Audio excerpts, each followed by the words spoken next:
নমস্কাৰ সকলোলৈ স্বাগতম।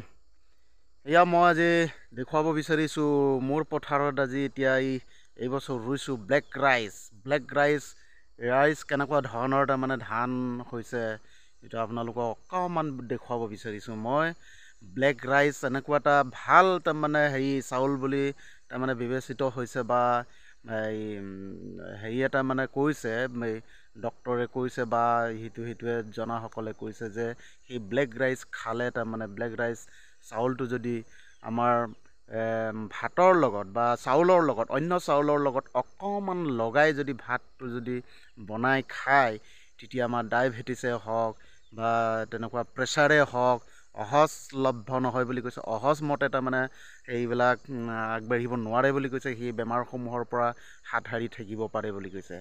চ' সেইকাৰণে মই এই বছৰ তাৰমানে ব্লেক ৰাইচ এই ধান অকণমান তাৰমানে কঠীয়া বিচাৰি পেলাই মই অলপ এতিয়া ৰুইছোঁ মোৰ পথাৰত তাৰমানে সেইটোকে অকণমান আপোনালোকক মই দেখুৱাব বিচাৰিছোঁ। কেনেকুৱা ধৰণৰ তাৰমানে ব্লেক ৰাইচ গছজোপা ধানজোপা কেনেকুৱা ধৰণৰ গুটি লাগে, কেনেকুৱা ধৰণৰ লাগে তাৰমানে, আৰু ইয়াৰ দামো যথেষ্ট। সেই গতিকে ইয়াৰ উৎপাদন অৱশ্যে ইমান নহয়, ইমান উৎপাদনটো ভাল নহয়। মই যিটো তাৰমানে এতিয়া চাইছোঁ এইবছৰ মই পৰীক্ষামূলকভাৱে কৰি চাইছোঁ, ইমান উৎপাদনটো তাৰমানে কম হয়। কম হোৱাৰ কাৰণে সম্ভৱ, আৰু ইফালে ব্লেক ৰাইচৰ যিটো তাৰমানে ভিটামিন সেইটো লৈ পেলাই সম্ভৱ তাৰমানে সেই ব্লেক ৰাইচটোৰ তাৰমানে দামটো খুব সম্ভৱ ইমানেই দাম যে আমি বজাৰত কেজি 100 টকাকৈ কিনি পেলাই খাওঁ। মই খাইছিলোঁ আৰু এতিয়া কঠীয়াও মই আনিলোঁ।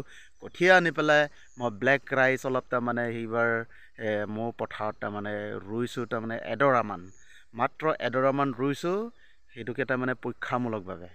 তাকে এতিয়া চাওঁ আহক।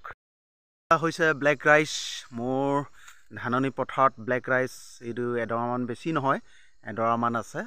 এডৰা অকণমান ডাঙৰ ডৰা আৰু ডাঙৰ চাইজৰ ডৰা এডৰামান তাৰমানে কৰিলোঁ।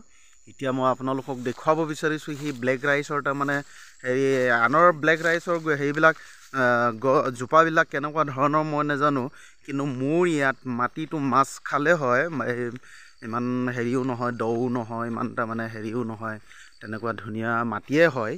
কিন্তু ইয়াত ধানটো তাৰমানে বৰকৈ ইমান ঠিক নহয় যেন লাগে। এতিয়া আপোনালোকে কমেণ্ট কৰি পেলাই মোক জনাই দিলে ভাল পাওঁ, যোনে যোনে ব্লেক ৰাইচ খেতি কৰে। মোৰ তাৰমানে ধানৰ টোপটো ইমানহে, মোৰ ধানৰ তাৰমানে ব্লেক ৰাইচৰ টোপটো ইমানহে হয়। মই জানিব বিচাৰিছোঁ যিসকলে তাৰমানে ব্লেক ৰাইচ খেতি কৰিছে, অকণমান ব্লেক ৰাইচৰ ধান খেতি কৰিছে, সেইসকলৰ পৰা মই জানিব বিচাৰিছোঁ এওঁলোকৰ তাৰমানে ধানৰ টোপটো কেনেকুৱা। এতিয়া মোৰ ধানৰ টোপটো বৰ ডাঙৰ নহয়, তাৰমানে সেইকাৰণে মোৰ চিন্তাত পৰিণত হৈছোঁ। সেয়া ইমানেহে দীঘল হয়, ধানৰ টোপটো ইমানেহে দীঘল হয়।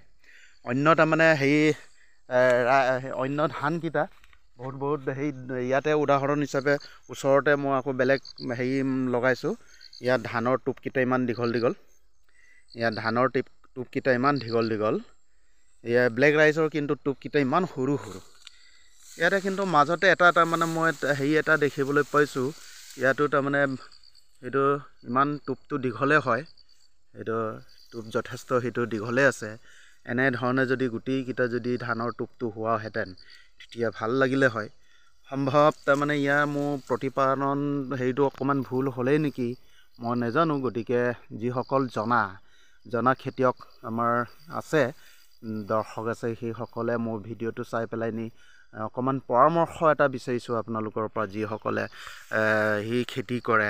তাত ওলোৱা সময়ত তাৰমানে কিবা ঔষধ দিবলগীয়া হয় নেকি, সেই বিষয়ে তাৰমানে কোনোবাই জনাই দিলে মই নথৈ আনন্দিত হ'ম।